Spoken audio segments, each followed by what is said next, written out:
Бірақ біздің санамыз, жүрегіміз шынжырланған.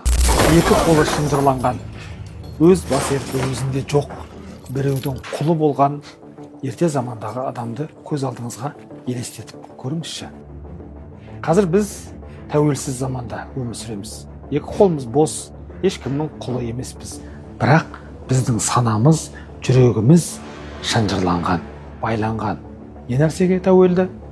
Телефон. Өз қолымыздағы телефонға өз еркімізбен өзіміз тәуелді болып, қаншама уақытымыз ұрланып жатыр. Уақыт ұрланғаннан бөлек қаншама отбасылар ажырасып жатыр. Одан да бөлек соның ішіне қарап отырып, қаншама адамдар күнәға батып жатыр.